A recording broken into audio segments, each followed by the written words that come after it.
Rosmike Heidemann from Netherlands, the racer from Netherlands on course.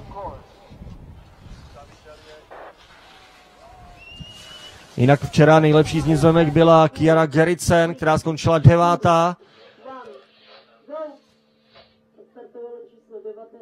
Dívám se, jak včera dopadla Rosemane Heidemann a ta byla 23. So now on the 7th position for Rosmike Heidemann from Netherlands. This Dutch racer was yesterday on the 23rd position. Teď už nám odstartovala Kiara Gerritsen, která se na trati pohybuje. Včera Kiara Gerritsen byla na 9. místě. Jinak samozřejmě z Češek jsme měli nejen Terezu Součkovou, ale také Veroniku Vanickou, která vlastně také se položila hodně na bok a do cíle nakonec dojela s docela velkou ztrátou. Michala Mikesková snad bude v pořádku a tady už Kiara Gerritsen. So the Dutch racer Kiara Gerritsen yesterday on the 9th position. She was the best from the Dutch racers in the slalom race. Now on the 13th place with the time 51.47. 13. místo pro Kiaru Gerritsen z Nizozemska. A na trať už se nám chystá Slovenka Simona Antalová. Včera Simona skončila na možná trošku překvapivě, ale samozřejmě zaslouženě na 2. místě toho konečného zatím, nebo jež zatím vede. Na trati je Chelsea Pantelic z Nizozemska. So it's the Dutch racer Chelsea Pantelic on course with the bib number 31 and then you wait for Silvia Strachanová from Slovakia.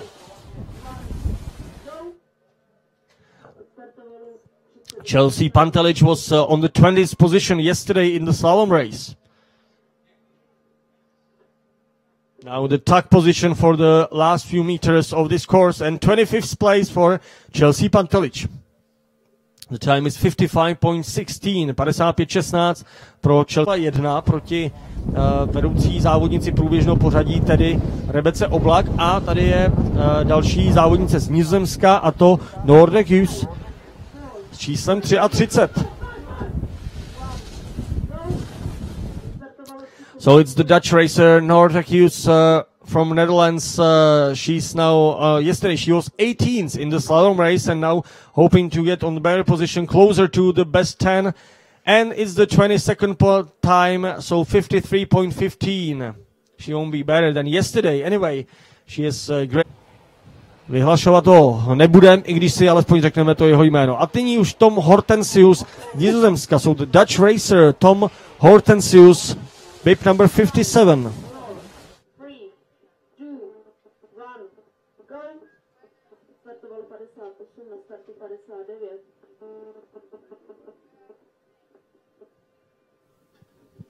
Padesát 95 pro Toma Hortensiuse z Nizozemska, 11. místo, 11th place for Tom Hortensius from Netherlands and the time is 50.95.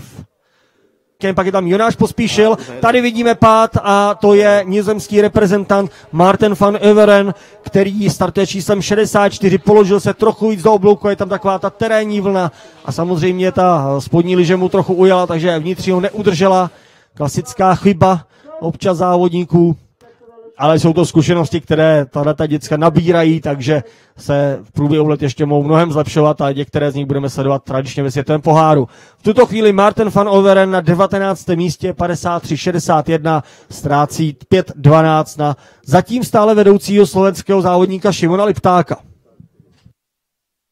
And the fifth we have Agnese Sakoviča. But now we can see the Dutch racer Roxy van den Haas. Tak nizozemská reprezentantka Roxy van den Haas na trati. Na chvilku pojede také Polka Izabela Tylek, kterou jsme měli včera na 3. místě toho pořadí. Malinké zaváhání jsme viděli teď u Roxy van den Haas ve spodním úseku trati. Nakonec ten čas je 49.25, 49.25 for Roxy van den Haas and the third place, 3. místo pro Nizozemku, která také vlastně včera nedokončila druhé kolo slalomu. Těch výpadků bylo opravdu hodně, 9 závodnic vypadlo, jedna navíc byla pak diskvalifikována.